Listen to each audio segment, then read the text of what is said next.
الحمدللہ رب العالمین والصلاة والسلام علی اشرف الانبیاء والمرسلین نبینا محمد وعلی آلہ وصحبہ اجمعین اما بعد فاعوذ باللہ من الشیطان الرجیم بسم اللہ الرحمن الرحیم الہاکم التکاثر حتی زرتم المقابر کلا سوف تعلمون ثم کلا سوف تعلمون کلا لو تعلمون علم الیقین لترون الجحیم ثم لترونها عین الیقین ثم لتسألن یومئذ عن النعیم صدق اللہ العظیم۔ عن ابن شہاب قال اخبرنی انس بن مالک رضی اللہ تعالی عنہ ان رسول اللہ صلی اللہ علیہ وسلم قال لو ان لابن آدم وادیا من ذہب احب ان یکون لہ وادیان ولن یملأ فاہ الا التراب ویتوب اللہ علی من تاب، رواہ البخاری۔ رب اشرح لی صدری ویسر لی امری واحلل عقدۃ من لسانی یفقہوا قولی، رب یسر ولا تعسر وتمم بالخیر، آمین یا رب العالمین۔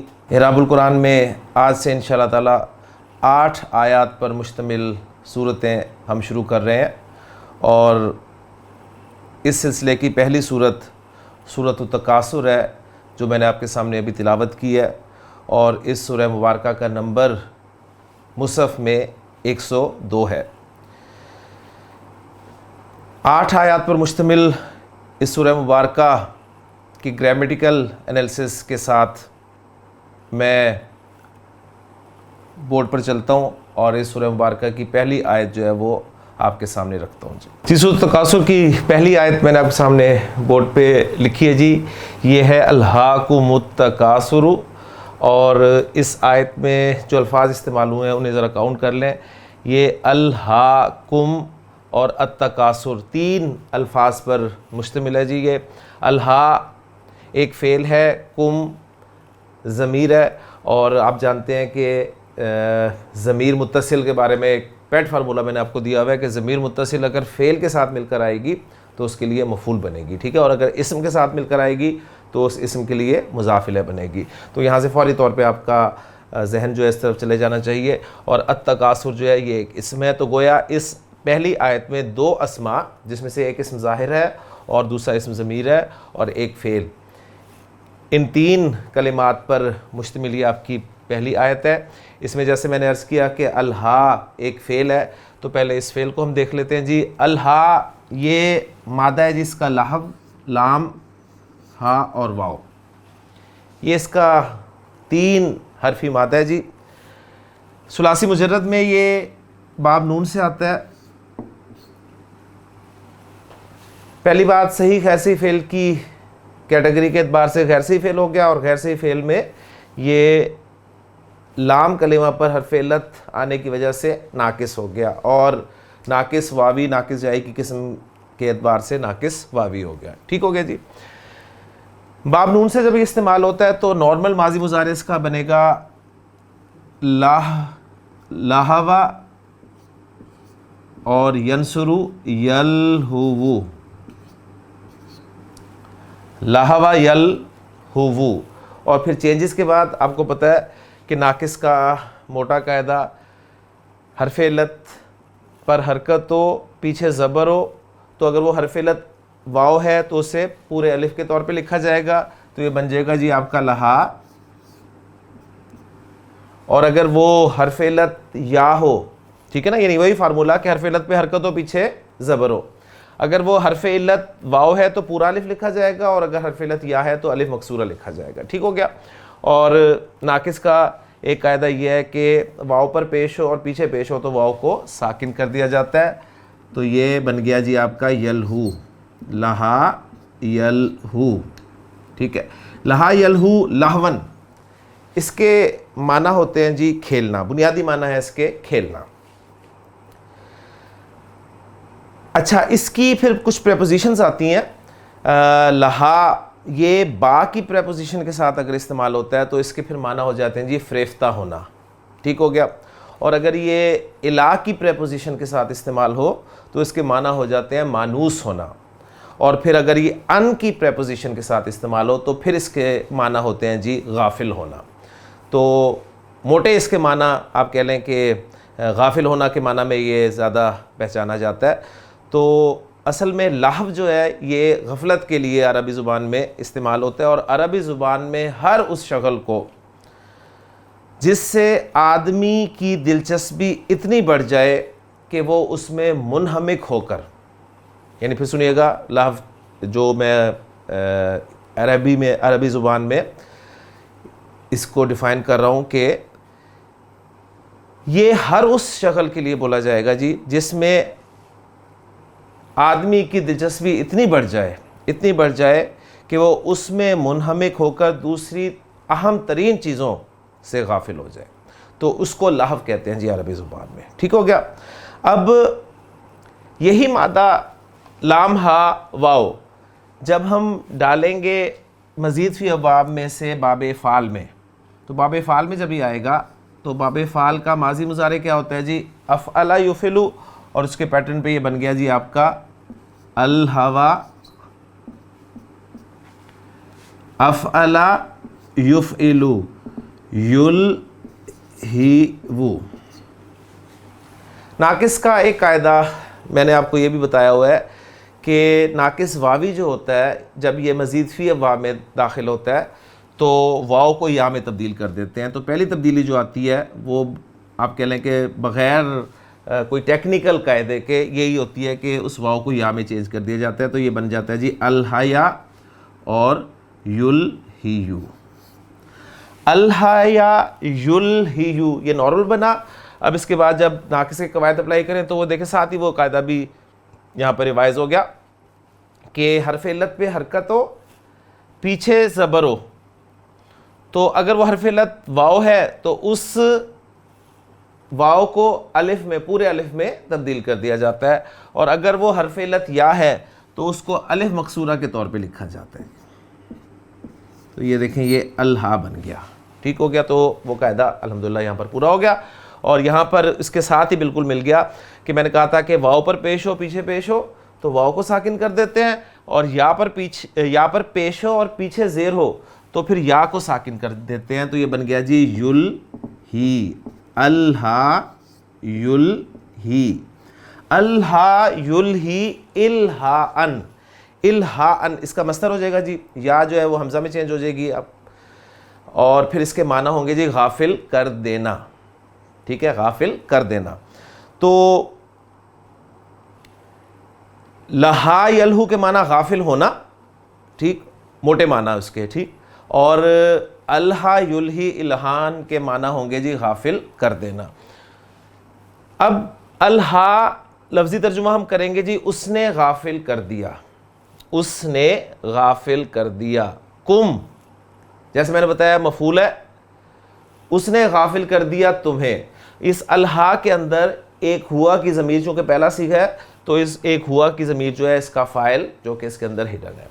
اچھا، اس کے بعد آگے دیکھا تو آپ نے التکاسرو، اب یہ جو التکاسر ہے یہ مصدر ہے جی باب تفاعل کا، ٹھیک ہے، کاف سا را مادہ ہے، اس سے باب تفاعل میں اگر آپ جائیں تو تکاسرا یتکاسرو تکاسرن، ٹھیک، رفع میں بول رہا ہوں، ویسے تو قاعدہ یہ ہے کہ مصدر کو آپ نصب میں بولیں گے تو تکاسرن بن گیا یہ، ٹھیک۔ تو یہ باب تفاعل کا مصدر ہے۔ اچھا، اب التکاسر یہاں پر رفع میں ہے، لہٰذا اب ہم اس التکاسر کو الہا کے لیے فاعل قرار دے دیں گے، تو اب الہا کا فاعل جو ہے وہ ظاہر ہو گیا، ٹھیک۔ اچھا، اب یہاں پر ایک بات اور بھی اچھی طرح آپ کے ذہن میں ہونی چاہیے کہ اب الہا کے اندر ہوا کی ضمیر جو ہے وہ موجود نہیں ہے، اب الہا کے اندر ہوا کی ضمیر موجود نہیں ہے۔ اگر یہ التکاسر نہ ہوتا تو ہوا کی ضمیر جو ہے اس کے اندر موجود ہوتی۔ اب اس فائل کو جو کہ ہم نے ظاہر کر دیا، تو اب ہم یہ نہیں کہیں گے کہ الہا کے اندر اب ہوا کی ضمیر موجود ہے اور کم مفعول ہے اور التکاثر اس کا فائل ظاہر ہو گیا. اب ہم کہیں گے الہا فعل ہے، کم اس کے لیے مفعول ہے اور التکاثر اس الہا کے لیے فائل ظاہر ہے. تو لفظی ترجمہ اب میں آپ کے سامنے اس آیت کا کر دیتا ہوں، اور انالیسز تو الحمدللہ میں سمجھتا ہوں کہ تقریباً ہو ہی گیا ہے، لیکن پھر بھی میں بورڈ پہ انشاءاللہ تعالیٰ اس کو لکھ دوں گا کہ الہاکم التکاثر. اب یہ کم تھا، کم ساکن تھا، یعنی کم ساکن سے مراد ہے کم کا میم ساکن تھا اور التکاثر میں تا جو ہے ساکن تھا. آپ جانتے ہیں کہ شد جس حرف پر ہوتی ہے اس سے مراد ہوتا ہے کہ وہ حرف 2 مرتبہ آتا ہے، ایک مرتبہ ساکن ہوتا ہے اور دوسری مرتبہ حرکت کے ساتھ ہوتا ہے. تو یہ تا پہ شد ہے اور زبر ہے، تو اس کا مطلب ہے 2 تا ہیں، پہلی تا ساکن ہے اور دوسری تا زبر کے ساتھ ہے. تو ایک ساکن یہاں پر آ گیا، ایک ساکن کم کا میم ہو گیا، 2 ساکن ہو گئے. تو قاعدہ کیا ہے جی؟ نارمل جو اصل قاعدہ یہ ہے کہ جب 2 ساکن اکٹھے ہو جاتے ہیں تو پہلے ساکن کو زیر دے کے آگے ملاتے ہیں، ٹھیک ہے نا. لیکن یہ جو ہم ہو گیا، کم ہو گیا، یعنی یہ جو جمع مذکر والے آپ کہہ لیں کہ ضمائر ہو جائیں یا صیغے ہو جائیں فعل میں، تو اس وقت اس ساکن کو پیش دے کے آگے ملاتے ہیں. تو سمپلی اگر یہ بات یاد نہ رہے جمع والی، تو قاعدہ کیا ہے؟ 2 ساکن اکٹھے ہو جائیں تو پہلے ساکن کو زیر دے کے آگے ملاتے ہیں. لیکن ہر قاعدے کا کوئی نہ کوئی ایکسیپشن ہوتا ہے، جس میں آپ جانتے ہیں کہ من کے نون ساکن کو آگے زبر دے کے ملایا جاتا ہے. اب ساتھ ہی اس کو بھی پکا کر لیں، ویسے تو میں یہ قاعدہ بتا چکا ہوں آپ کو، یعنی ایکسیپشن بتا چکا ہوں قاعدے کے ساتھ کہ ہم کم جو ہے انتم، ٹھیک، اس طرح جو جمع مذکر کے لیے جو الفاظ استعمال کیے جاتے ہیں، ٹھیک ہے، جمع مذکر کے ضمائر کہہ لیں. اسی طرح پھر وہ اس میں بھی آ جائیں گے اپنے ماضی کے صیغے میں بھی جو واو جمع کے لیے آتے ہیں، یعنی ضربا ضربا ضربو میں جو واو ہے، ٹھیک ہے، اس کو بھی پھر آگے ملانے کے لیے پیش دی جاتی ہے.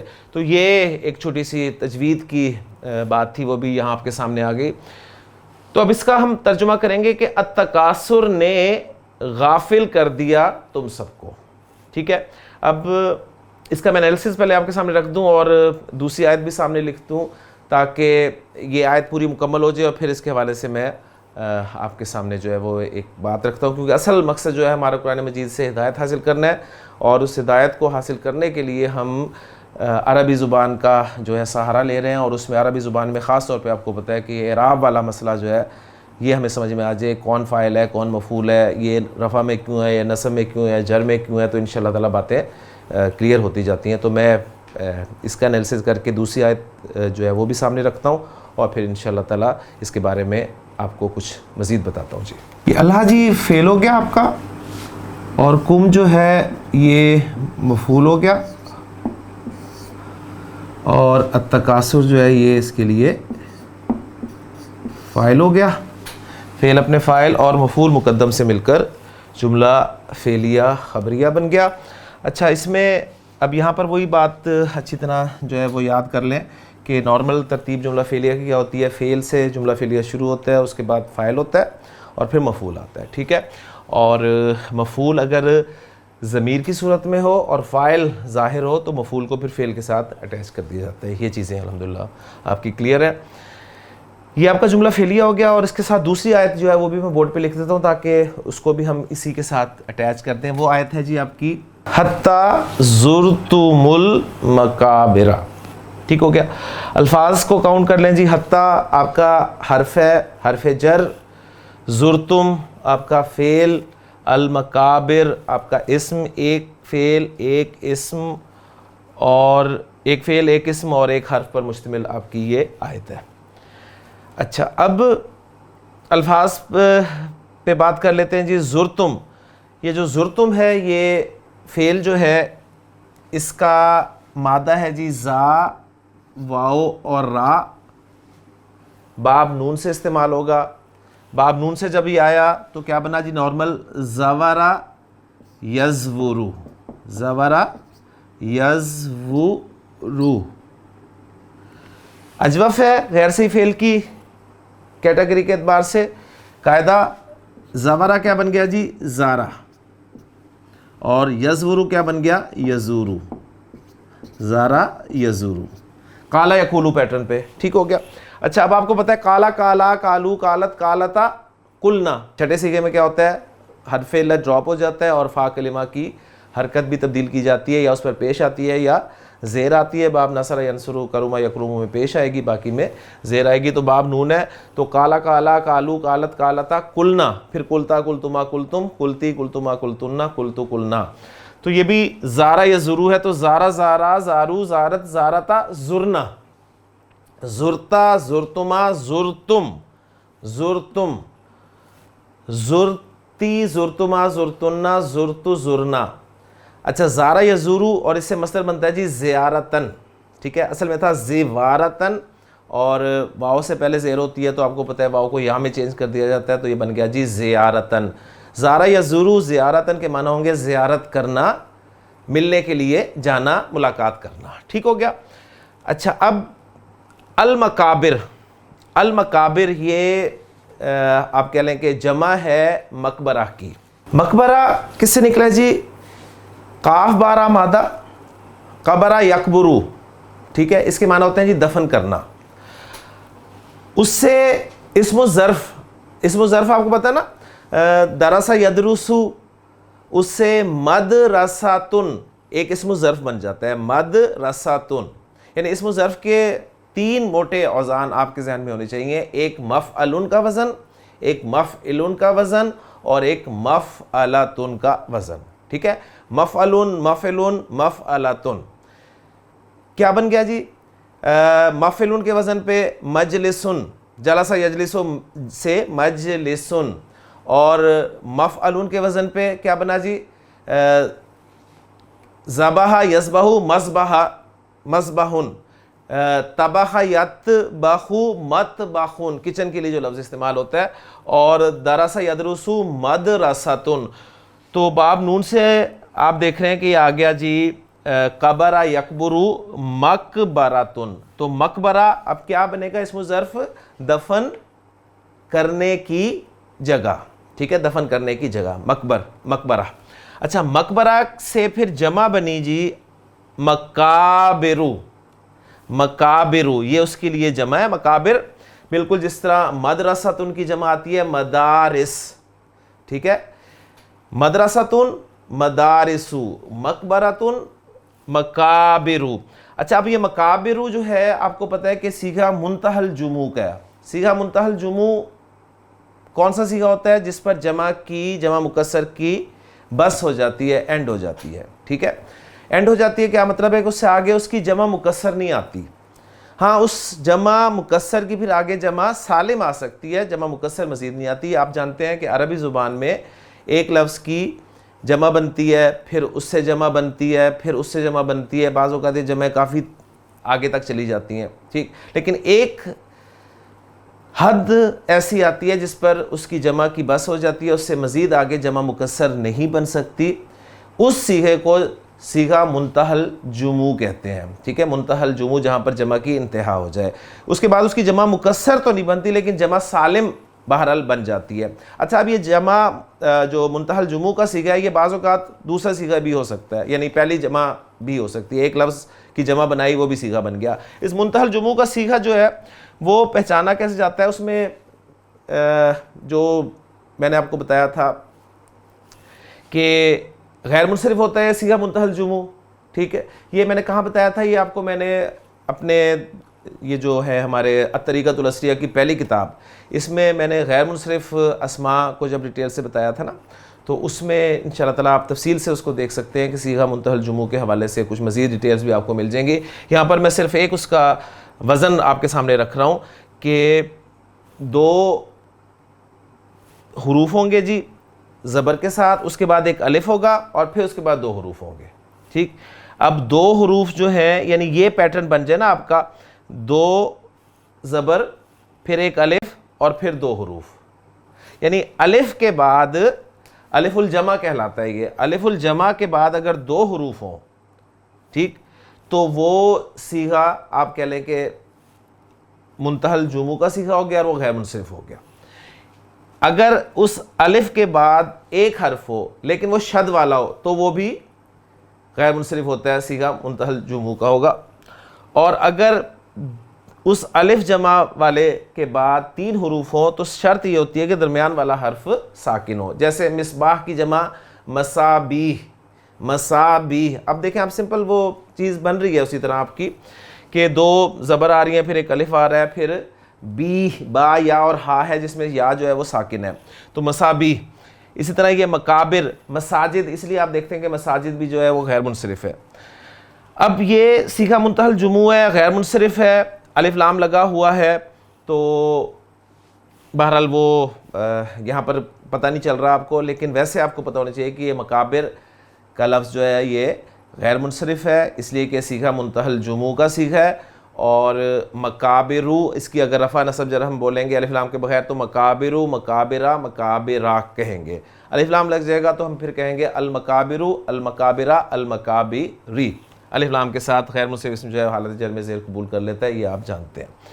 لیکن جی یہ ڈیٹیلز تھی اس کے بارے میں. اب یہاں پر وہی بات دیکھ لیں جو میں نے ابھی آپ کو بتائی تھی کہ کم کے میم ساکن کو آپ نے آگے ملانے کے لیے پیش دی. اب یہاں پر تم تھا، زرتم، ٹھیک ہے، زارا زارا، زارو زارت زارتا، زرنا زرتا زرتما زرتم، زرتم زرتم المقابر. تو تم میں میم ساکن تھا، 2 ساکن اکٹھے ہوئے، تو قاعدہ تو یہ ہے کہ پہلے ساکن کو زیر دے کے آگے ملاتے ہیں، لیکن اس میں آپ نے دیکھا کہ جمع مذکر کے جو صیغے ہیں، ٹھیک ہے، ضمائر کے حوالے سے لے لیں یا فعل میں لے لیں تو اس میں پھر پیش دے کر آگے ملاتے ہیں. جس طرح الہاکم، کم کو ملا تھا کم التکاثر، اور یہاں پر تم المقابر آ گیا آپ کے سامنے. اچھا، سب سے اہم بات جو ہے یہ ہے کہ حتیٰ میں نے کہا کہ حرف جر ہے، اور ہم نے مرکب جاری، یعنی اگر آپ کہیں گے حرف جر ہے تو یہ آگے مرکب جاری بن رہا ہے، کیونکہ جب بھی جار آئے گا اس کا مجرور ضرور ہوگا آگے. اچھا، اب حرف جر کے بارے میں آپ جانتے ہیں کہ حرف جر ہمیشہ اسم سے پہلے آتا ہے، ٹھیک، فعل سے پہلے نہیں آئے گا. لیکن یہاں پر زرتم جیسے میں نے بتایا کہ فعل ہے، تو یہ کیا چکر ہے؟ تو یہ چکر یہ ہے کہ حتیٰ آپ کا حرف جر ہے، اور اس حرف جر کے بعد یعنی زرتم سے پہلے ایک ان جو ہے وہ مقدر ہے. جی، ان مصدریہ، یہ مقدر ہے. مقدر مین ہڈن ہے، چھپا ہوا ہے. اور پھر ان مصدریہ جو ہے یہ آگے فعل کو مصدر کے معنی میں کر دیتا ہے، ٹھیک ہے. تو زرتم جو ہے اس کا انالیسس ساتھ رکھ لیں. زرتم ہو گیا جی فعل با فاعل، صیغہ آپ جانتے ہیں کہ کون سا ہے، 1 اور 4 کے علاوہ ہے، اس لیے فاعل ساتھ ہی مینشن کر دیا. اور المقابر جو ہے یہ اس کے لیے آ گیا جی مفعول. فعل اپنے فاعل اور مفعول سے مل کر جملہ فعلیہ خبریہ ہو کر یہ ان مصدریہ کی وجہ سے مفرد کی تعویل میں ہو کر، بتاویل مفرد، کیونکہ مصدر مفرد کی کیٹیگری میں آتا ہے، بتاویل مفرد یہ بن جائے گا جس جار کے لیے مجرور. اور پھر یہ جار اور مجرور جو ہیں یہ بنیں گے جی متعلق الہا فعل کے. تو یہاں تک آپ کہہ لیں کہ پوری آپ کی آیت آ جاتی ہے. آیتیں تو 2 ہیں لیکن مضمون آپ کا پورا یہاں پر آ جاتا ہے کہ الہاکم التکاثر حتی زرتم المقابر. غافل کر دیا تم سب کو التکاثر نے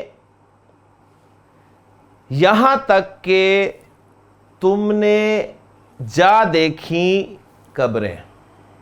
ٹھیک، یہ اس کا لفظی ترجمہ ہو گیا. اور اگر آپ چاہتے ہیں کہ اس ان مصدریہ کی وجہ سے ہم اس کا ترجمہ بھی وہی مصدر والا کر لیں تو کچھ یوں ہوگا کہ تمہارے قبروں کو دیکھنے تک، ٹھیک ہے، تمہارے قبروں کو دیکھنے تک التکاثر نے تمہیں غافل کیے رکھا. یہ پھر تمہارے قبروں کو دیکھنے تک مصدری معنی ہو جائیں گے اس کے. تو اب میں نے اب آپ کو بتا دی نا حتیٰ، جہاں بھی آپ کو حتیٰ کے بعد جو ہے وہ فعل نظر آئے تو وہاں پر یہی فارمولہ آپ اپلائی کر لیجئے گا ہمیشہ، چاہے حتیٰ کے بعد فعل ماضی ہو چاہے مضارع ہو.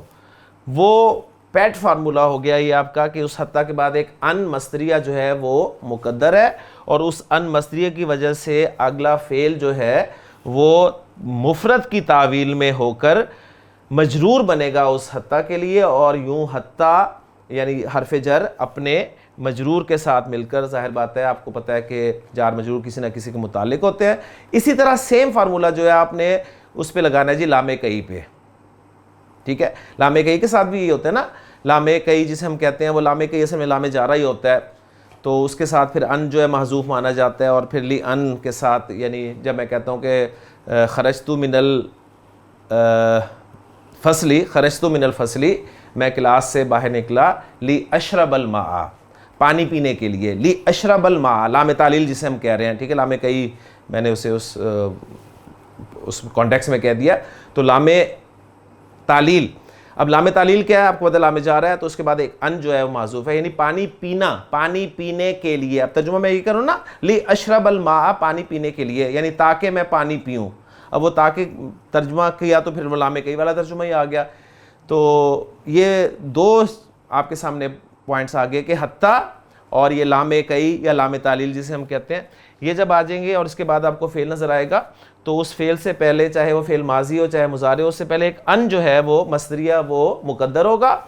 وہ ان مصدریہ کے ساتھ مل کر وہ فعل جو ہے وہ مفرد کی تعویل میں ہو جائے گا، مصدر کی تعویل میں ہو جائے گا، اور وہ پھر مجرور ہوگا اپنے حتیٰ حرف جر کے لیے یا لام جارہ کے لیے، اور پھر وہ جار اور مجرور مل کر متعلق ہوں گے. لیکن جی یہاں تک ہماری 2 آیات الحمدللہ مکمل ہو گئی ہیں. اب یہاں پر کچھ باتیں آپ کے ساتھ میں شیئر کرنا چاہتا ہوں کہ یہاں پر کچھ سوالات پیدا ہوتے ہیں جی، کہ اللہ تعالیٰ نے فرمایا کہ الہاکم التکاثر حتی زرتم المقابر، التکاثر نے تمہیں غافل کر دیا.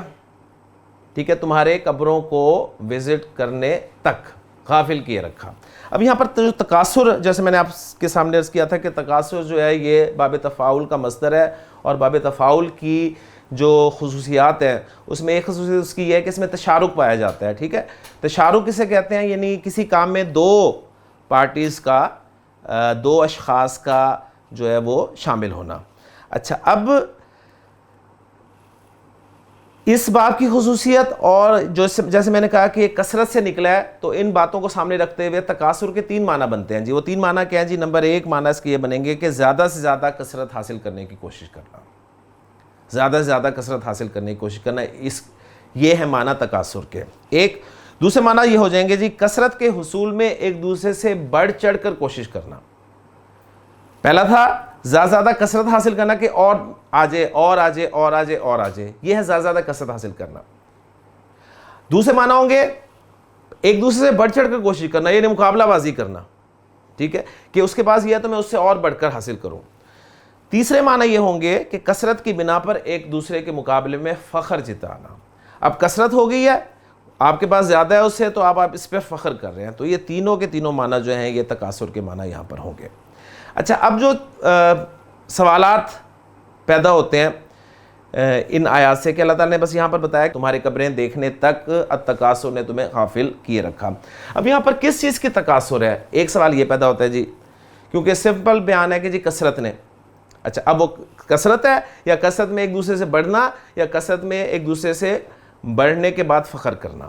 کس چیز کی کثرت؟ ایک سوال یہ. نمبر 2 کس چیز سے غافل کرنا؟ اور نمبر 3 اس آیت کے مخاطب کون ہے؟ ٹھیک ہے، یہ 3 سوالات پیدا ہوتے ہیں. اگر ان 3 سوالات کا جواب ہم قرآن مجید کے حوالے سے وسیع معنی میں لیں تو پہلے سوال کا اس کا جواب ہوگا کہ جی دنیا کے تمام فوائد اور منافع، سامان عیش، اسباب لذت، وسائل قوت و اقتدار، ہر وہ چیز جو ہے اس کی کثرت یہاں پر مراد ہے جی. ٹھیک ہے، دنیا کے تمام فوائد و منافع، کوئی بھی دنیا کا جو بھی فائدہ ہے، سامان عیش، اسباب لذت اور وسائل قوت و اقتدار، یہ وہ چیزیں ہیں، ان چیزوں کی کثرت ہے جنہوں نے غافل کیا. دوسرا، کس چیز سے غافل کیے رکھا جی؟ دوسرا ہے ہر وہ چیز جو اس سے اہم ہے، یعنی ان سے جو بھی اہم ہے اس سے آپ کو غافل کیے رکھا. اب ان سے اہم کیا ہے جی؟ اللہ سے غافل ہیں لوگ ان میں پڑھ کر، آخرت سے غافل ہیں، اپنے انجام سے غافل ہیں، پھر اخلاقی حدود ان سے وہ غافل ہو گئے ہیں، پھر اخلاقی ذمہ داریاں جو ان پر عائد ہوتی ہیں ان سے وہ غافل ہیں، پھر حقداروں کے حقوق اور اپنے فرائض ان کے حوالے سے جو ان پر لاگو ہوتے ہیں ان سے وہ غافل ہیں۔ 2 سوالات ہو گئے، اور تیسرے ہو گئے کہ جی اس کے مخاطب کون ہے؟ تو اس کے مخاطب وسیع تری معنی میں آپ کے سامنے رکھ رہا ہوں۔ وسیع تری معنی میں اس کے مخاطب ہر زمانے کے لوگ ہوں گے جی، اپنی انفرادی حیثیت سے بھی اور اپنی مجموعی حیثیت سے بھی۔ تو یہ اس کے وسیع تری معنی میں اس کا آپ کہہ لیں کہ وہ جو سوالات پیدا ہوتے ہیں ان کا جواب رکھ دیا۔ ویسے قرآن مجید بھی آپ کو پتہ ہے، قرآن مجید کی بعض آیات جو ہیں دوسری آیات کی تفسیر کرتی ہیں، تو قرآن مجید میں المنافقون میں اللہ تعالیٰ نے ارشاد فرمایا، وہاں سے بھی ہمیں پتہ چل جاتا ہے جی اس کا جواب۔ اللہ تعالیٰ نے فرمایا نا المنافقون کے آخری رکوع میں کہ یا ایھا الذین آمنوا لا تلھکم اموالکم ولا اولادکم عن ذکر اللہ۔ تو وہاں پر یہ 2 چیزیں آپ کے سامنے آ جاتی ہیں کہ اے ایمان والو تمہیں غافل نہ کر دیں۔ کون غافل نہ کر دیں؟ اموالکم ولا اولادکم، تمہارے مال اور تمہاری اولاد، اور کس چیز سے غافل نہ کر دیں؟ ان ذکر اللہ، اللہ کے ذکر سے، اللہ کی یاد سے، اللہ کو یاد رکھنے سے غافل نہ کر دیں۔ تو گویا یہ مال و دولت جو ہے اس کی کثرت، اس میں آپ لگے رہے ہیں تو گویا آپ اللہ کی یاد سے غافل ہو گئے۔ اولاد کے چکر میں انسان جو ہے وہ بھول جاتا ہے اللہ تعالیٰ کے احکامات کو، نبی اکرم صلی اللہ علیہ وسلم کے فرامین سب جو ہیں بھول جاتے ہیں۔ اس کے سامنے بس 2 ہی چیزیں ہوتی ہیں، اس کا بزنس ہو گیا، ٹھیک ہے، اس کی جاب ہو گئی اس حوالے سے، یا پھر اس کے گھر والے ہوتے ہیں، اور اس میں وہ کیا کرتا ہے؟ وہ اللہ کی یاد سے، اللہ کے ذکر سے غافل ہو جاتا ہے۔ اور اللہ کی یاد سے غافل ہونے کا مطلب صرف یہ نہیں کہ نماز نہیں پڑھتا، یعنی پھر وہ ہر معاملے میں اللہ کو بھول جاتا ہے۔ کوئی حرام کام کرنے کا اسے موقع ملے گا تو وہ اسے بھی جو ہے وہ اڈاپٹ کر لے گا، اختیار کر لے گا، کیونکہ اسے فائدہ چاہیے۔ اس کے سامنے اس وقت صرف اس کے گھر والے ہیں، اس کے آپ کہہ لیں گھر والے سے مراد خاص طور پہ یہاں پر اولاد ہے وہ ہے۔ اور اسی طرح اپنے بزنس کے حوالے سے جہاں کہیں بھی اسے کرپشن کا موقع ملے گا وہ ضرور اپلائی کرے گا۔ نبی وسلم کی ایک حدیث میں نے آپ کے سامنے بیان کیا ہے شروع میں، بڑی خوبصورت وہ احادیث ہیں جی، بخاری میں 3-4 احادیث ہیں، وہ تینوں میں آپ کے سامنے بیان کرتا ہوں۔ اس میں نبی اکرم صلی اللہ علیہ وسلم نے جو فرمایا ہے آپ کے سامنے بالکل کھل کر آ جائے گا، یا الہاکم التکاثر حتی زرتم المقابر کی تفسیر کے حوالے سے۔ جی حدیث میں نے آپ کے سامنے بیان کی تھی کہ عن ابن شہاب سے روایت ہے جی، قالا، وہ کہتے ہیں کہ اخبرنی انس بن مالک، مجھے خبر دی انس ابن مالک نے، ان رسول اللہ صلی اللہ علیہ وآلہ وسلم، کہ اللہ کے رسول صلی اللہ علیہ وسلم نے قالا فرمایا، لو ان لابن آدم وادیا من ذہب، اگر آدم کے بیٹے کے پاس ایک وادی ہوتی سونے کی، ٹھیک ہے، احب ان یکون لہ وادیانی، تو وہ پسند کرتا کہ اس کے پاس 2 وادیاں ہوں۔ اور پھر آپ نے جو فرمایا، یعنی یہ تو آگے نا الہاکم التکاثر، اور پھر آپ نے فرمایا وَلَن يَمْلَأَ فَاهُ إِلَّا التُّرَابُ، اس کے منہ کو قبر کی مٹی کے سوا کوئی چیز نہیں بھر سکتی۔ یعنی اسی کثرت کی بنا پر وہ جو نا حتی زرتم المقابر، اور آ جائے اور آ جائے اور آ جائے، آپ قبریں دیکھ لیتے ہیں جا کے، یعنی قبروں میں چلے جاتے ہیں۔ پھر آپ نے فرمایا وَيَتُوبُ اللَّهُ عَلَىٰ مَن تَابَ، اور اللہ اس کی توبہ کرتا ہے جو توبہ کرے۔ تو ایک حدیث یہ اس میں ہے کہ اگر آدم کے بیٹے کے لیے ایک وادی ہو سونے کی تو وہ چاہے گا کہ 2 ہوں وادیاں۔ دوسری روایت جو ہے وہ حضرت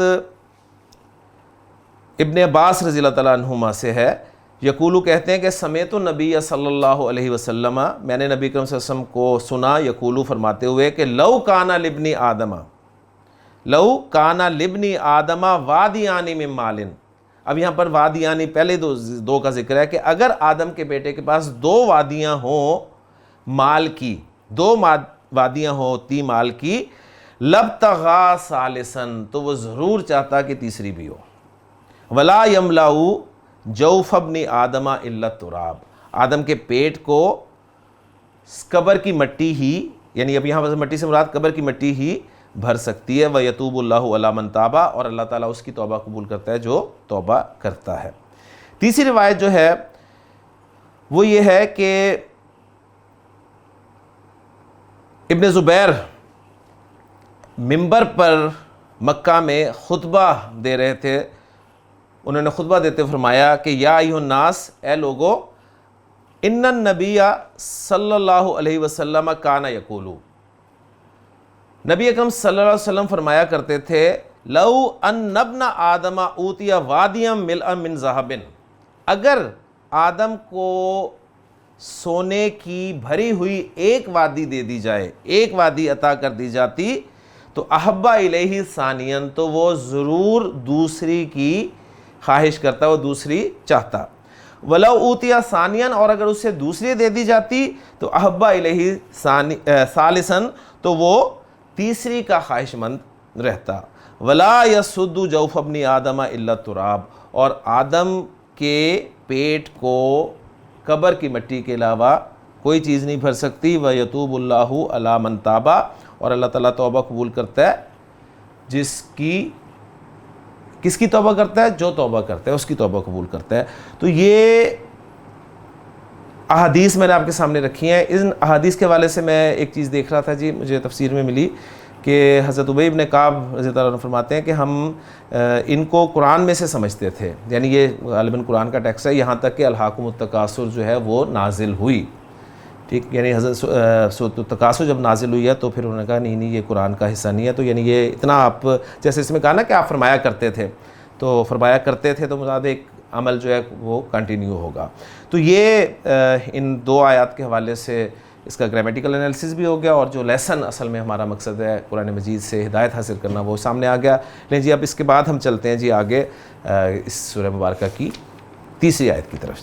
جی تیسری آیت آپ کے سامنے لکھی ہے کلا سوف تعلمون، اس میں کلا حرف ہے جی، سوف یہ بھی ایک حرف ہے، اور تعلمون یہ ایک فعل ہے جو کہ فاعل کے ساتھ ہے، اس لیے کہ فعل مضارع ہے اور صیغہ نمبر 1 اور 4 کے علاوہ ہے۔ کلا حرف ہے، جیسے میں نے کہا تو حرف ردا کہتے ہیں جی اسے، حرف ردا ڈانٹ کے لیے آتا ہے، یعنی اس کا ترجمہ جو ہے آپ کو عام طور پہ ملے گا مصاحف میں ہرگز نہیں۔ ابھی ہرگز نہیں کس بات پہ کہا جاتا ہے؟ یعنی ہرگز نہیں اس لیے کہا جاتا ہے کہ یہ جو پیچھے تمہارا طرز عمل ہے اس کے حوالے سے کہ نہ تو دنیاوی سامان قابل فخر ہے، ٹھیک ہے، اور نہ آخرت قابل غفلت، ٹھیک ہے، نہ تو دنیاوی سامان قابل فخر ہے اور نہ آخرت قابل غفلت اور قابل انکار، تو یہ ہرگز نہیں، یعنی یہ جو تمہارا خیال ہے یہ غلط ہے۔ اور پھر ساتھ بتایا سوف تعلمون، تو یہ حرف ردا ہو گیا جی۔ سوف آپ کو پتہ ہے کہ حرف استقبال کہلاتا ہے جی، یہ مضارع کو مستقبل کے ساتھ خاص کرنے کے لیے 2 حروف استعمال ہوتے ہیں، ایک سین لگتا ہے اور ایک سوف لگتا ہے۔ سین جو ہے یہ مستقبل قریب کا مفہوم دیتا ہے اور سوف جو ہے مستقبل بعید کا مفہوم دیتا ہے، ٹھیک ہے۔ اچھا، اور پھر کیا ہوتا ہے اس سے؟ یہ دونوں لگنے سے فعل مضارع کے معنی اب آپ حال میں نہیں کر سکتے بلکہ صرف مستقبل میں ہی کریں گے، تو فعل مضارع کو مستقبل کے ساتھ خاص کرنے کے لیے یہ 2 حروف استعمال ہوتے ہیں، سین اور سوفا، اور انہیں حروف استقبال کہا جاتا ہے۔ اچھا، میں نے جیسے کہا ہے کہ یہ سوفا جو ہے یہ مستقبل بعید کے لیے استعمال ہوتا ہے، لیکن آپ کو اس کا ترجمہ جب آپ دیکھیں گے مصحف میں تو آپ کو ملے گا اس کا ترجمہ کہ جی عنقریب تعلمون، یعنی تم جان لوگے، عنقریب جان لوگے۔ تو پھر اس کا ترجمہ عنقریب کیوں کیا جاتا ہے جی؟ پہلی بات، اچھا عنقریب اس کا ترجمہ اس لیے کیا جاتا ہے کہ یہ جہاں پر مستقبل بعید کے معنی میں استعمال ہوتا ہے سوفا، وہاں پر یہ تحقیق کے معنی میں بھی استعمال ہوتا ہے۔ ایک جواب تو اس کا یہ دیا گیا ہے، اور دوسرا جواب اس کا یہ دیا گیا ہے کہ ہر انسان کو چونکہ مرنا ہے اور اسے اپنے مرنے کا وقت معلوم نہیں، اس لیے عنقریب جلد ہی کے لفظ استعمال ہوتے ہیں، ٹھیک ہے۔ یعنی اور پھر دوسری یہ بات یہ دیکھنا کہ اللہ تعالیٰ کا فرمانا ہے، تو مستقبل بعید اگر دیکھا جائے تو اللہ تعالیٰ کے لیے تو زمانے کی کوئی قید نہیں ہے، ٹھیک، تو یہ ہمارے لیے ہوتا ہے نا، ہم جو ہیں وہ امیدیں لگا لیتے ہیں کہ ابھی بہت وقت پڑا ہے، ابھی بہت وقت پڑا ہے، تو مرنا جو ہے چاہے آپ نے 40 سال بعد مرنا ہو، لیکن چونکہ آپ کو مرنے کا وقت معلوم نہیں، لہٰذا وہ موت کا وقت آپ کا قریب ہے۔ ہم اکثر یہ کہتے ہیں نا یار تمہارا موت کا وقت قریب ہے، ہم یعنی 20 سال کے لڑکے کو بھی کہتے ہیں یار تمہارے موت کا وقت قریب ہے، وہ کہے گا کہاں قریب ہے، ابھی تو میں نے 60 سال کا ہونا ہے، پھر جا کے مرنا ہے۔ تو قریب ہے سے مراد ہے کہ تمہیں پتہ نہیں ہے اپنی موت کا وقت، تو گویا وہ قریب ہی ہے۔ تو یہ معنی ہے جی، اکثر کویسچن ہوتا ہے اسٹوڈنٹس کی طرف سے کہ جی سوفا کے معنی، سوفا جو ہے مستقبل بعید کے لیے استعمال ہوتا ہے، لیکن اس کا ترجمہ قریب کے ساتھ کیوں کیا جاتا ہے؟ ٹھیک ہو گیا۔ تو سوفا حرف استقبال ہو گیا، اور تعلمون جو ہے یہ فعل بفاعل ہو گیا۔ تو فعل اپنے فاعل کے ساتھ علم یعلم، مادہ عین لام میم، علم یعلم باب سمیع اسماء سے، علم یعلم تعلمون، تم جان لوگے، ہرگز نہیں وہ ہو گیا، سوف تعلمون تم ان قریب تم جان لو گے. کیا جان لو گے؟ تو اس کا مفعول جو ہے وہ اصل میں ہڈن ہے, اور اس کا مفعول ہے تم جان لو گے. کیا جان لو گے؟ تم جان لو گے سوء عاقبۃ التفاخر, یعنی تفاخر کے انجام کی برائی. ٹھیک ہے, یعنی وہ جو ہے یہ تمہیں لگ پتہ جائے گا. یہ تھی آیت آپ کی آیت نمبر 3. اس کے بعد جو چوتھی آیت ہے وہ بھی بالکل تقریباً آپ کہہ لیں کہ انہیں الفاظ میں مشتمل ہے, صرف سما بیچ میں لگا ہوا ہے, اور وہ ہے جی ثم کلا سوف تعلمون. پھر کلا ہرگز نہیں, دوبارہ ڈانٹا گیا, یعنی دوبارہ جو ہے وہ لایا گیا کہ ہرگز نہیں. کیا ہرگز نہیں؟ کہ یہ جو چیزیں ہیں جن کی کثرت میں تم پڑے ہوئے ہو, یہ چیزیں قابل فخر اور آخرت قابل غفلت اور قابل انکار نہیں ہے. ٹھیک ہے, تو یہ پھر دوبارہ آپ کہہ لیں کہ حرف ندا لایا گیا زور کے لیے, اور پھر ثم کلا سوف تعلمون دوبارہ کہا گیا. تو ایک رائے تو اس میں یہ ہے کہ یہ جو تکرار ہے یہ برائے تاکید ہے, یعنی ایک آیت ریپیٹ ہوئی ہے نا, تو ریپیٹیشن کیوں ہوئی ہے؟ تاکید کے لیے. اچھا, ایک رائے یہ ہے کہ ہم اس کا لفظ کہ کوئی نہیں, سوف تعلمون ان قریب تم جان لو گے. اچھا, کب جان لو گے؟ پہلی دفعہ. پھر کسی نے کہا کہ پہلی دفعہ جو ہے تمہارا جاننا جو ہے یہ موت کے وقت ہو جائے گا, جب موت آئے گی تو تمہیں لگ پتہ جائے گا, ایک. اور دوسری دفعہ جو فرمایا ثم کلا سوف تعلمون, وہاں پر بتایا گیا کہ جب تم قبر میں جاؤ گے یا حشر میں تم اٹھو گے تو پتہ لگے. یعنی پہلے میں وہ کہتے ہیں یا موت کے وقت یا قبر, یعنی یہاں پر دونوں مراد ہے. موت آئے گی, قبر میں جاؤ گے تو پتہ لگ جائے گا پہلی دفعہ, اور دوسری دفعہ جو فرمایا وہ یہ مراد ہے کہ تمہیں حشر میں پتہ چلے گا, جب تم دوبارہ اٹھائے جاؤ گے تو اس وقت تمہیں لگ پتہ جائے گا. وہاں پر بھی جو ہے وہ مفعول اس کا تعلمون کا دوسری آیت میں وہ بھی آپ کہہ لیں کہ ہڈن ہے, پتہ چل جائے گا تمہیں, انجام اس کا پتہ چل جائے گا.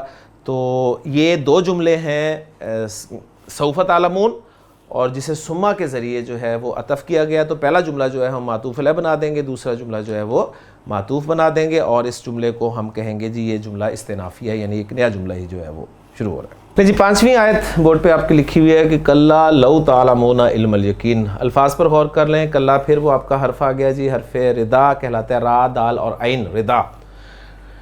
لو آپ کا حرف شرط ہے, اور یہ کیسی شرط کے لیے استعمال ہوتا ہے؟ ماضی میں شرط کے لیے استعمال ہوتا ہے. ٹھیک ہے, جیسے ہم کہتے ہیں نا اگر تم پڑھ لیتے تو کامیاب ہو جاتے.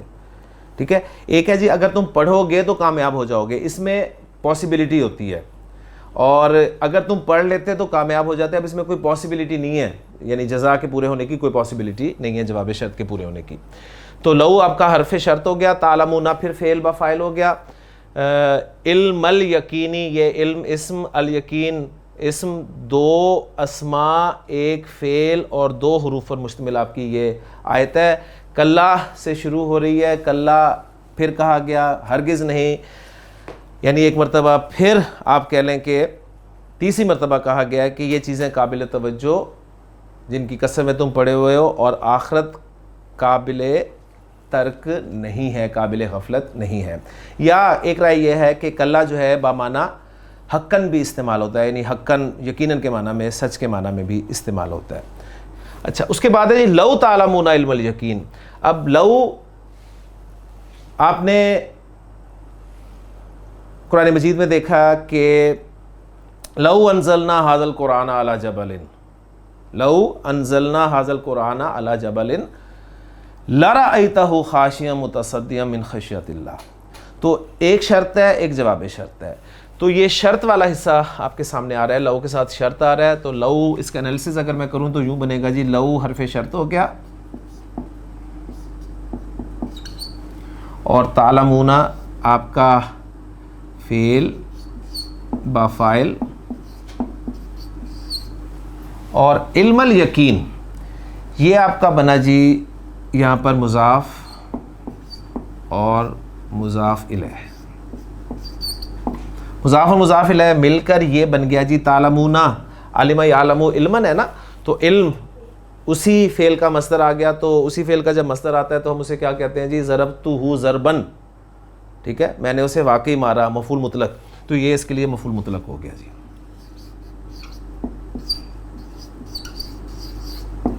تو فعل اپنے فاعل اور مفعول مطلق سے مل کر جملہ فعلیہ خبریہ ہو کر شرط، یہ آپ کا شرط ہو گیا جی. اب اس کا جواب شرط کیا ہے اس پہ بھی انشاءاللہ تعالیٰ بات کرتے ہیں. اس میں ایک دو چھوٹی چھوٹی چیزیں آپ کو بتانی اور ہیں. علم الیقین، یہ جو ہم نے ترجمہ اگر ہم اس کا کریں تو لفظی ترجمہ اس کا بنے گا جی مرکب اضافی ہے، یعنی یقین کا علم. علم الیقین، یقین کا علم، لفظی ترجمہ یہ ہوگا.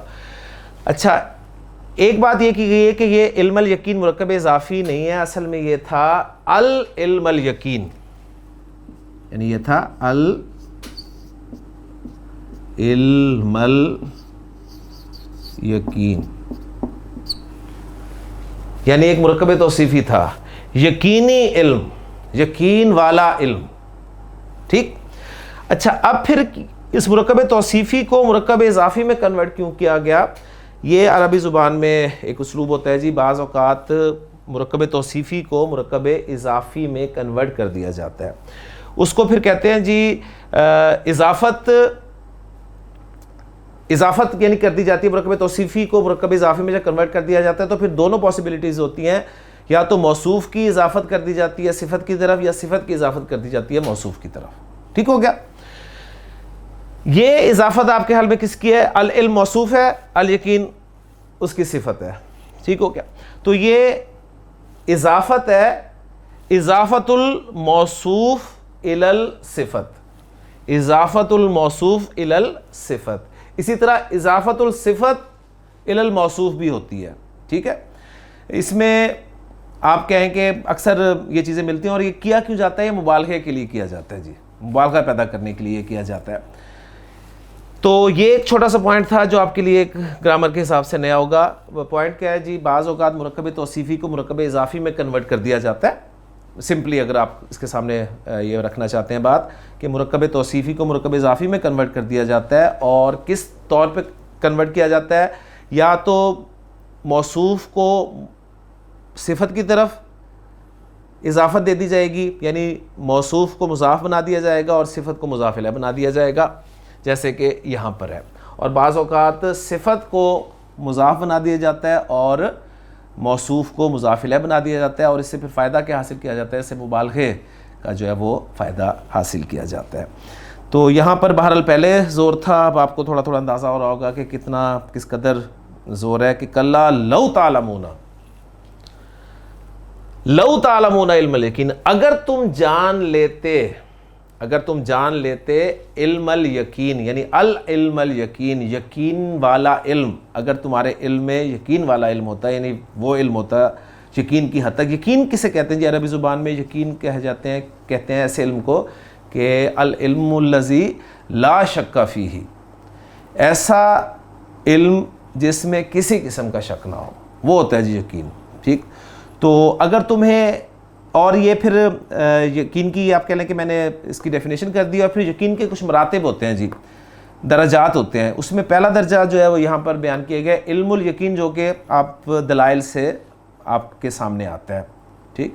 ایک اس کے بعد اس کا دوسرا درجہ ہوتا ہے جی عین الیقین، وہ آپ مشاہدے سے حاصل کرتے ہیں، آپ کو مشاہدہ ہوتا ہے تو آپ حاصل کر لیتے ہیں، وہ عین الیقین ہے جس کا تذکرہ اگلی آیت میں آ رہا ہے جی. اور اس کے بعد پھر تیسرا درجہ ہوتا ہے اس کا جی حق الیقین.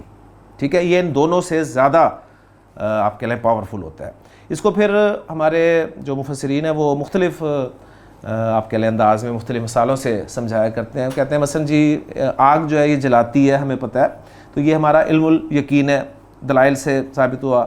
اچھا، آپ نے آگ میں جلتے ہوئے دیکھا، ٹھیک، کوئی چیز تھی آگ میں جل رہی تھی، تو اب آپ کو مشاہدہ ہوگا، یہ آپ کا عین الیقین ہو گیا. اور پھر تیسرا درجہ آپ کو حاصل ہوگا حق الیقین کا اس وقت جب آپ کا ہاتھ خدا نخواستہ آگ میں جل گیا. ٹھیک. تو اب جو آپ کو یقین ہوگا کہ یعنی پہلے آپ کو پتا تھا آگ جلاتی ہے، آپ کا علم تھا، ٹھیک ہے، دلائل سے آپ کو پتہ چل گیا کہ آگ جلاتی ہے. اس کے بعد آپ نے آگ میں کسی چیز کو جلتے ہوئے دیکھا، تو اب آنکھوں سے آپ نے مشاہدہ کر لیا کہ آگ واقعی جلاتی ہے یار. لیکن اس سے بڑھ کر کہ آگ جلاتی ہے، واقعی جلاتی ہے، یہ آپ کو پتہ چلے گا اس وقت جب آپ کا ہاتھ جل جائے گا. یہی ہو گیا نا. تو یہ ایک موٹی سی ایگزامپل دی جاتی ہے، اسی سے بات سمجھ میں آ جاتی ہے. تو یہاں پر فرمایا گیا کہ اگر تمہیں یہ جو اس کا پہلا لیول ہی ہے نا، اگر یہی حاصل ہو جاتا، اگر تمہیں یہی حاصل ہو جاتا تو جواب شرط اس کا محذوف ہے جی. اس کا جواب شرط محذوف ہے. اگلی جو آیت ہے کہ لَتَرَوُنَّ الْجَحِيمَ، وہ اس کا جواب شرط نہیں ہے جی. حالانکہ آپ نے دیکھا ہے، میں نے آپ کے سامنے جو کوٹ کی ہے آیت قرآن مجید کی، لَوْ أَنزَلْنَا هَذَا الْقُرْآنَ عَلَى جَبَلٍ لَرَأَيْتَهُ خَاشِعًا مُتَصَدِّعًا مِنْ خَشْيَةِ اللَّهِ. یعنی یہ جو لو ہوتا ہے جب شرط کے لیے آتا ہے، اس کے بارے میں دو باتیں موٹی موٹی یاد رکھنے والی کیا ہیں. وہ ایک بات تو یہ ہے کہ یہ زمانہ ماضی میں ٹھیک ہے شرط کے لیے استعمال ہوتا ہے، اور دوسری بات یہ کہ اس کے جواب پر جو ہے وہ لام اکثر داخل ہوتا ہے. لو انزلنا هذا القرآن علی جبل لرأیتہ، رأیتہ تھا تو لرأیتہ لام داخل ہو گیا. اچھا، جب منفی جواب شرط ہوتا ہے نا تو اس وقت اس لام کی ضرورت نہیں ہوتی، اور ویسے بھی بعض اوقات لام اکثر داخل ہوتا ہے. میں نے جب کہہ دیا نا کہ اکثر داخل ہوتا ہے، تو کبھی کبھی داخل نہیں بھی ہوتا. کہیں آپ کو کوئی ایسی روایت مل جائے جس میں لام داخل نہیں ہے تو آپ کہیں جی کہ یہاں پر داخل کیوں نہیں ہے، تو اکثر داخل ہوتا ہے. آپ جملے بنائیں تو آپ کر لیں، ٹھیک ہے. اچھا، منفی جب جواب شرط ہوگا تو اس پر لام داخل نہیں ہوگا جی. یہ تو شرط ہو گیا تھا. جو جواب شرط ہے وہ دو میں نے آپ کے سامنے بورڈ پہ لکھ دی ہیں. اس سے اور بھی ظاہر بات ہے جب حذف نکالنا ہے تو کوئی مختلف آپ دیکھیں گے کہ تفاسیر میں نکلے ہوں گے. تو جو دو، ایک پازیٹیو جملہ اور ایک نیگیٹو جملہ، میں نے دونوں آپ کے سامنے رکھ دی ہیں کہ اگر نیگیٹو جملہ ہوگا جواب شرط میں تو اس پر لام داخل آپ نہیں کریں گے، ٹھیک ہے. تو وہ جواب شرط ہے جی مشتغلتم بہی، مشتغلتم بہی، تو تم اس میں مشغول نہ رہتے. نہیں، اگر تمہیں علم ہوتا، علم الیقین. اچھا، کس کا علم ہوتا ہے یہاں پر؟ پھر اب یہ ہم نے بنا دیا نا فعل، فاعل اور مفعول مطلق. تو تعلمون کا یہاں بھی مفعول جو ہے وہ ہڈن ہے، یعنی اس مفعول کو بھی ہم ہڈن مانیں گے. اور وہ کیا ہوگا؟ وہ ہوگا جی عاقبۃ التکاثر، یعنی تکاثر کا انجام. لو تعلمون عاقبۃ التکاثر علم الیقین، یعنی اس طرح کا اس کا مفعول بھی ایک ہم ہڈن مانیں گے. تو مشتغلتم بہی، تو تم اس میں مشغول نہ رہتے. یہ نیگیٹو جواب شرط ہو گیا، یعنی ما حرف نفی ہو گیا، اور اشتغلتم باب اشتغل یشتغلوا باب افتعال سے، اور یہ فعل بفاعل ہو گیا، اور بہی جار مجرور متعلق اشتغلتم کے ہو گئے. فعل اپنے فاعل اور متعلق سے مل کر جملہ فعلیہ ہو کر جواب شرط، شرط اور جواب شرط مل کر آپ کا جملہ شرطیہ ہو گیا، ٹھیک ہے. یہ انالیسس میں نے اس کا زبانی کر دیا. اور اگر پازیٹیو جملہ ہوگا تو میں نے کہا اکثر اس پر لام داخل ہوتا ہے، تو لام داخل کر دیا. لام جو ہے یہ آپ کہہ لیں کہ تاکید کے لیے آ گیا. اور ترکتم، لترکتم التغافل، تو تم یقیناً چھوڑ دیتے تغافل کو. کس سے تغافل؟ عن الآخرتی، آخرت سے تغافل کو چھوڑ دیتے. تو ترکتم فعل بفاعل، التغافل جو ہے یہ مفعول ہو گیا، اور عن الآخرہ جار مجرور متعلق اس فعل کے ہو گیا، نہیں تغافل کے ہو گیا. تو یہ فعل اپنے فاعل سے مل کر اور مفعول سے مل کر جملہ فعلیہ ہو کر جواب شرط، اور شرط و جواب شرط مل کر یہ آپ کا ہو گیا جی جملہ شرطیہ. تو یہ اس طرح آپ کو اس کا انالیسس مل گیا. اب اگلی آیت کیا ہے جی، اس کو دیکھتے ہیں. جو عام طور پہ انسان دھوکہ کھا جاتا ہے، دھوکہ اس سینس میں کھا جاتا ہے کہ آگے جو آیت شروع ہو رہی ہے وہ بھی لام سے شروع ہو رہی ہے، تو لگتا ہے یہ کہ لو کے جواب میں چونکہ لام ہوتا ہے تو شاید اس کا یہ جواب شرط ہے. لیکن مفسرین نے اس کے جواب شرط ہونے کے حوالے سے کہا ہے کہ اس کا جواب شرط نہیں ہو سکتا، اس میں کچھ ٹیکنیکل ہے. یعنی وہ جملہ ہے کہ لَتَرَوُنَّ الْجَحِيمَ، تم جہنم کو ضرور بھی دیکھو گے. تو وہ ماضی میں ہے، وہ مضارع میں، تو اس حوالے سے وہ کوئی بات بنتی نہیں ہے. اس لیے انہوں نے کہا جی اس کا جواب شرط محذوف ہے. اور وہ جو ہے لَتَرَوُنَّ الْجَحِيمَ اگلی آیت ہے، وہ کیا ہے اس کے لیے میں بورڈ پر آپ کے سامنے دوبارہ چلتا ہوں. جی چھٹی آیت ہے آپ کے سامنے، لَتَرَوُنَّ الْجَحِيمَ. اب یہ لام جو ہے اس کی وجہ سے وہ لگتا ہے اس پیٹرن پہ کہ یہ اس کا جواب شرط ہے، لیکن یہ لام جو ہے یہ لام قسم کے لیے ہے جی. اور قسم اس سے پہلے محذوف ہے، یعنی ہم کہیں گے کہ واللہ لَتَرَوُنَّ الْجَحِيمَ، واللہ لَتَرَوُنَّ الْجَحِيمَ.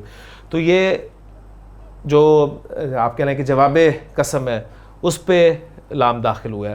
اور آپ کو پتہ ہے کہ نون مشدد جو ہے یہ تاکید کے لیے آتا ہے، نون ثقیلہ جسے ہم نے، اور نون خفیفہ، یعنی فعل مضارع کا جو تاکیدی اسلوب ہم نے پڑھا تھا اپنے بیسک کورس میں، اس کے حوالے سے یہ بات آپ کے سامنے جو ہے وہ آ سکتی ہے.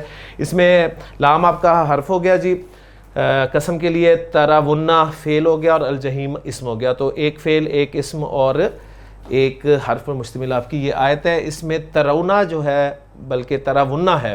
ہاں جی، اس کا مادہ ہے جی ترونہ کا را حمزہ اور یا، با فتح یفتح سے استعمال ہوا جی، رآ یرا، تو صیغہ بنا تھا حاضر کا، جمع مذکر حاضر کا ترایونا۔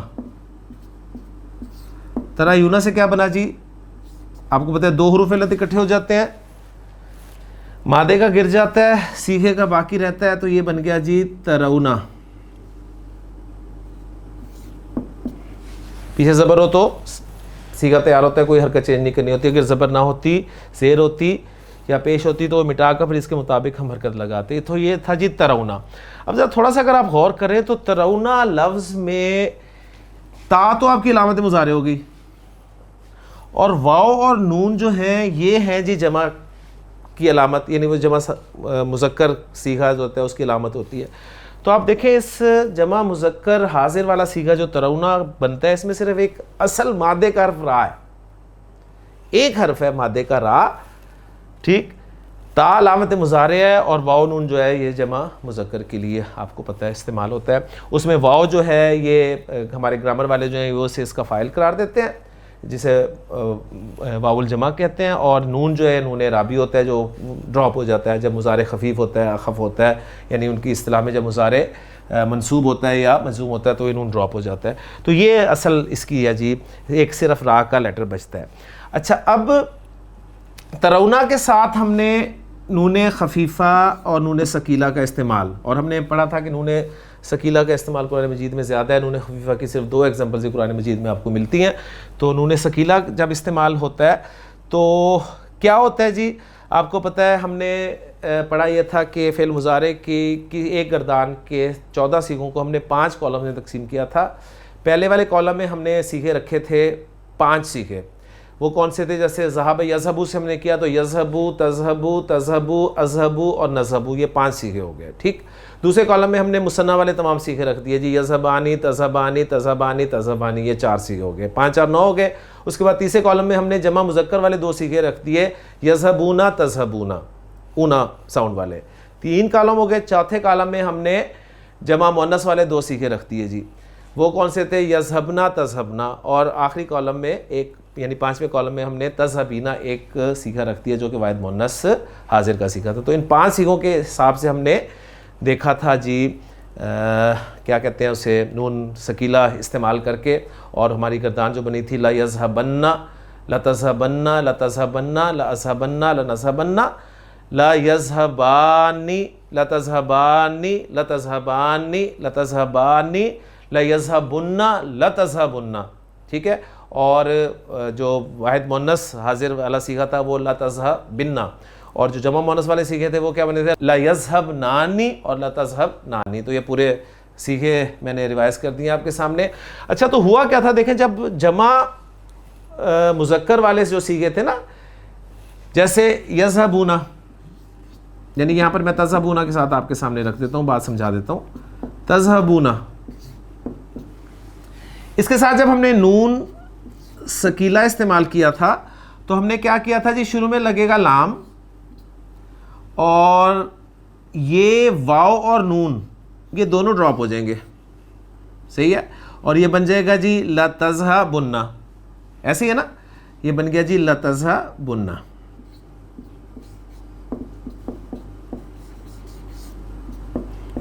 اور نون مشدد سے پہلے میں نے بتایا تھا پیش ہوگا تو یہ بتائے گا آپ کو کہ جمع کا صیغہ ہے۔ اچھا، اب یہی فارمولا اگر ہم یہاں پر لگائیں تو واو اور نون کو ڈراپ کر دیں، واو اور نون کو ڈراپ کر دیں تو یہ کیا بن گیا جی، لا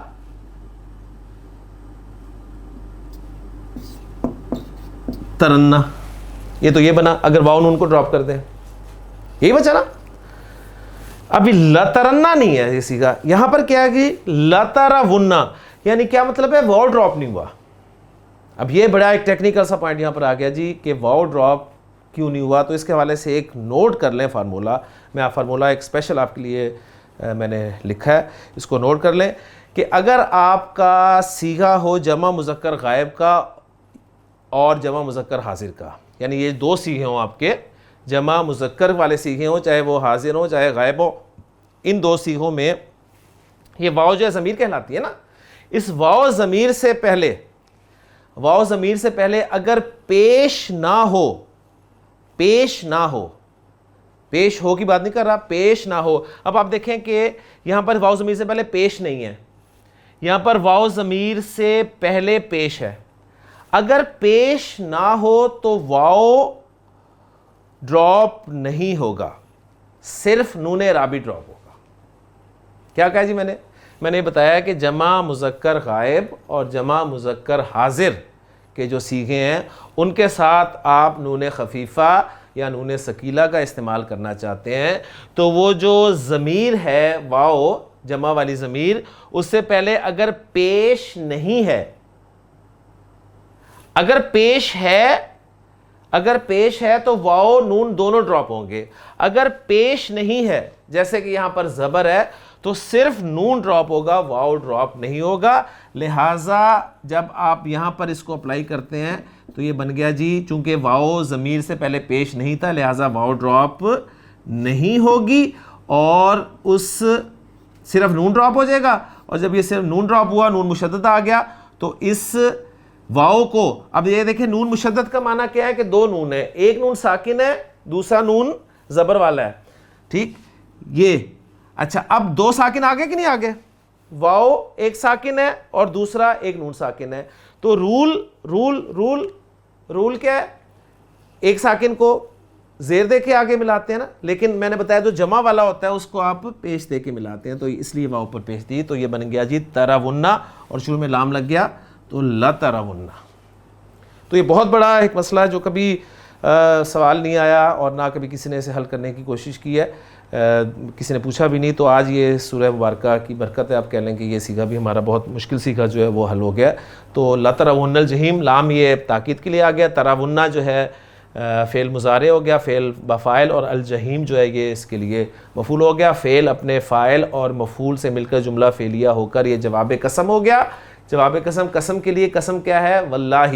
اور واللہ کے بارے میں آپ کو میں بتا چکا ہوں کہ جب جار مجرور قسم کے لیے آتا ہے تو اس سے پہلے اقسمو جو ہے وہ فعل محذوف ہوتا ہے، اقسمو واللہ لترون الجحیم. تو اس طرح کر کے پھر وہ جار مجرور جو ہے متعلق ہو جاتا ہے فعل اور فاعل کے، وہ قسم ہو گیا، یہ جواب قسم ہو گیا. تو اس طرح یہ جملہ قسمیہ جو ہے وہ آپ کا بن جاتا ہے. اچھا یہ حصہ ہو گیا جی. اس کے بعد الحمدللہ یہاں تک ہماری 6 آیت مکمل ہو گئی ہیں، کل 8 آیات ہیں. اگلی 7ویں آیت کیا ہے اس کے لیے جی میں وہ بھی لکھتا ہوں اور اس کو بھی اس کے ساتھ ملاتے ہیں، دیکھتے ہیں کیا ہے. وہ ہے جی لترون الجحیم ثم لترونہا عین الیقین. ثم آ رہا ہے، ثم آپ کو پتہ ہے حرف عطف ہے، تو یہ جو جملہ ہم نے بنایا ہے اس کو ہم معطوف علیہ کر دیں گے اور اگلا جملہ جو ہے وہ ثم لترونہا عین الیقین اس کو معطوف بنا دیں گے جی. اس کے بعد پھر آخری آیت ہے ثم لتسألن یومئذ عن النعیم، اس میں بھی ثم کو عاطفہ قرار دے کر اگلا جملہ جو ہے معطوف بنا دیں گے. تو یہ معطوف علیہ اپنے دونوں معطوفات سے مل کر پھر ہم اسے جواب قسم واللہ کے لیے انشاءاللہ تعالیٰ بنا دیں گے جی. ٹھیک ہے، تو یہ زبانی اس چیز کو کر لیں. اب میں آیت بورڈ پر لکھتا ہوں اور دونوں آیات جو ہیں وہ انشاءاللہ جلدی ہماری حل ہو جائیں گے انشاءاللہ. جی 7ویں آیت لکھی ہے آپ کے سامنے، ثم کے ذریعے آ رہی ہے. جیسے میں نے عرض کیا کہ یہ ثم عاطف ہے تو یہ جملہ اگلا جو ہے معطوف بنے گا اس کے لیے پچھلے جملے کے لیے. تو لترونہا عین الیقین. اچھا اسے معطوف بھی کر سکتے ہیں اور الگ سے جو ہے وہ ایک قسم کے لیے جواب قسم بھی مان سکتے ہیں. دونوں آرا موجود ہیں جی، اعراب میں آپ کو مل جائیں گی. بہرحال یہ ترونہا، وہاں پر ترون الجحیم تھا، یہاں پر ترونہا ہو گیا. فعل فاعل اور مفعول، یہاں ہا کی ضمیر جو ہے جحیم کے لیے آپ کو بتایا کہ آگ کے نام مؤنث ہوتے ہیں تو ہم نے جو بیسک کورس میں اپنے پڑھا ہوا ہے. اور آگے آ گیا جی عین الیقینی. اب عین الیقینی یہ مضاف اور مضاف الیہ ہے. اب یہ کیا بن رہا ہے جی؟ یعنی جو ترونہا کو دیکھیں، ترونہا فعل فاعل مفعول اور عین الیقین یہ کیا بنائیں جی؟ اسے مفعول مطلق بنائیں. تو مفعول مطلق بنائیں تو رعا سے عین الیقین، یعنی وہ جو دوسرا لیول ہے اس یقین کا، تو پاسبل ہے، بالکل پاسبل ہے. پھر یہ کہا جائے گا اسے مفعول مطلق یہ من غیر لفظی، یعنی ایک تو ہوتا ہے نا اسی فعل کے لیے، اسی فعل کے مادے سے. جیسے میں نے کہا ضربتہ ضربن، بعض اوقات آتا ہے کہ ایک ہی مادہ ڈیفرنٹ ہوتا ہے لیکن معنی فعل کے وہ ایک ہی ہوتے ہیں. جیسے قعدہ بیٹھنے کے لیے ہوتا ہے, جلسہ بھی بیٹھنے کے لیے ہوتا ہے. تو آپ اس طرح بھی کہہ سکتے ہیں کہ جلستو قعودن, یعنی جلستو جلوسن آنا چاہیے نا مفعول مطلق, لیکن آپ یہ بھی کہہ سکتے ہیں جی جلستو قعودن, تو میں واقعی بیٹھا, ٹھیک ہے, میں بیٹھا, بیٹھنا لفظی ترجمہ اگر کروں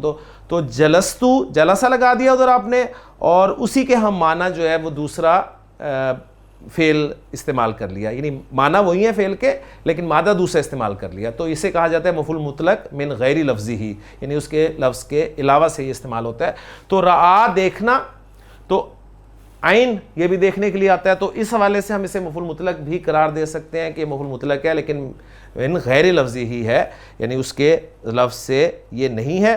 اور دوسری رائے اس کے بارے میں یہ ہے کہ اس سے پہلے پھر عین الیقین سے پہلے ہم رویتن ایک مصدر جو ہے وہ موصوف کے طور پر معذوف مان لیں, لَتَرَوُنَّهَا رُؤْيَةً عَيْنَ الْيَقِينِ, اور اس سے اس کی صفت قرار دے دیں.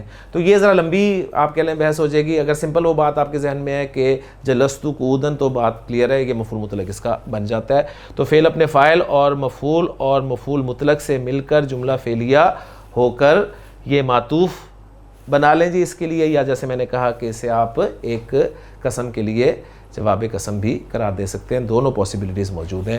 تو یہ آیت بھی ساتھی ہوگی. اور تیسری مراد ہے کہ آخری آیت جو ہے وہ کیا ہے, اس کو بھی دیکھتے ہیں. لفظ کوئی نہیں ہے, اب یہ دوسرا درجہ آ گیا کہ جی تم ضرور دیکھو گے اس کو یقین کی آنکھ سے, یعنی جہنم کو تم دیکھو گے. اس کے حوالے سے کچھ ڈیٹیلز ہیں, پھر وہ میں آپ کے سامنے رکھ دیتا ہوں. حالانکہ تفسیر آپ جانتے ہیں کہ موضوع نہیں ہے ہمارا, لیکن اس سورہ مبارکہ کے حوالے سے مجھے ضرورت محسوس ہوئی کہ اس پہ کچھ نہ کچھ جو ہے وہ بات ضرور کی جائے. تو آخری آیت اب میں بورڈ پر آپ کے سامنے رکھتا ہوں. جی آخری آیت کن الفاظ پر مشتمل ہے؟ سما ایک حرف آ گیا جی, آپ کا حرف عطف آ گیا. لَتُسْأَلُنَّ لام ایک حرف ہو گیا. تُسْأَلُنَّ آپ کا ہو گیا فعل اور فاعل ہو گیا. اچھا اب اس نون نے ثقیلہ کو بھی داخل کریں تو یہ بھی آپ کو پتہ ہے حرف ہی ہے, لیکن ہم اس سیغے میں جو سیغے کی ساخت ہے اس کے حوالے سے ہم اسے ایک ہی ٹریٹ کر لیتے ہیں. یومئذ یہ دو الفاظ کا مجموعہ ہے جی. یوما ایک ہے اور از جو ہے وہ حرف ہے.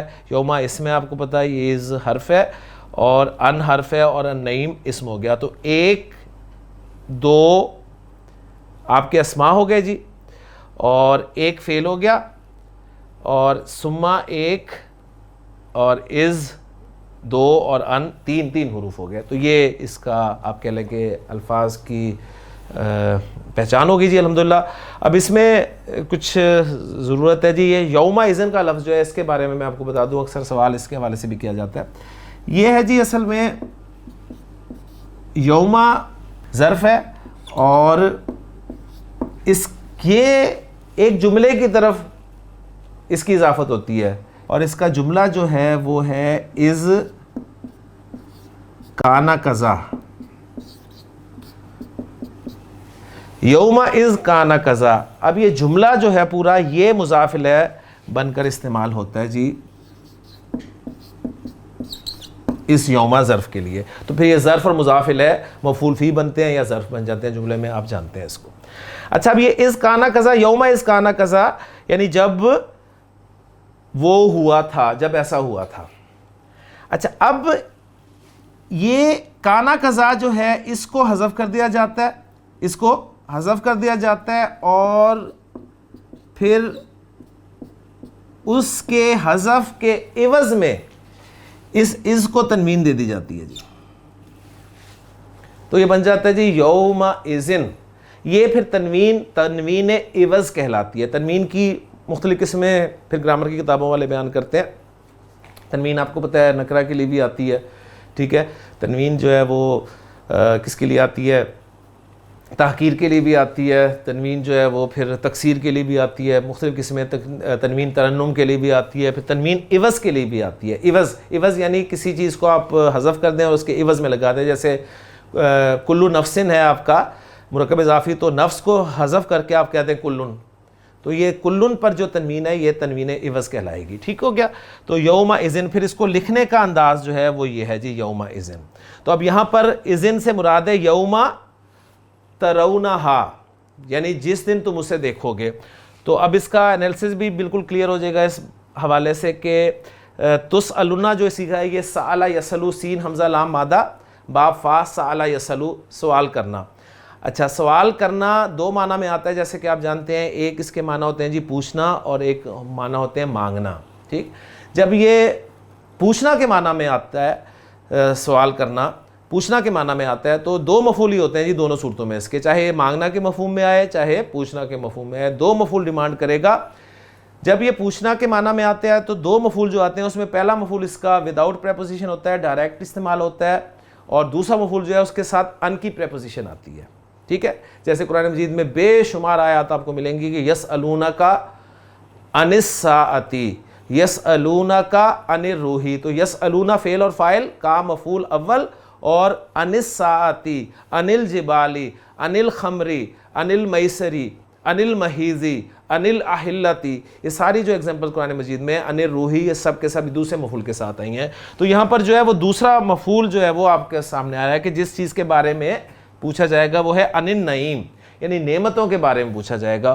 اور یہ سأل یسألو, یسألو آپ کا فعل تھا جی مضارع یسألو, یسألو کے معنی ہے وہ پوچھتا ہے یا پوچھے گا. یسألو کو مجہول بنائیں تو کیا بن جائے گا جی, مجہول کا قاعدہ کیا یونیورسل رول, آخری کو چھیڑنا نہیں پچھلے کو چھوڑنا نہیں, زبر دینی ہے, پہلے بھی زبر تھی لیکن ہم نے لگائی تاکہ قاعدہ اپلائی ہو, اور علامت مضارع کو پیش کے ساتھ چینج کر دینا ہے. یہ بن گیا جی یسألو. یسألو اس سے پوچھا جائے گا. اب یہ ایک مفعول آ گیا جی اس کے اندر, وہ نائب الفاعل بن گیا. اب وہ جو دوسرا مفعول ہے وہ ایز اٹ از رہتا ہے حالت نصب میں, اگر وہ پریپوزیشن کے ساتھ آ رہا ہوتا ہے تو اسی طرح رہے گا, اور اگر وداؤٹ پریپوزیشن آ رہا ہے تو نصب میں ہی رہے گا.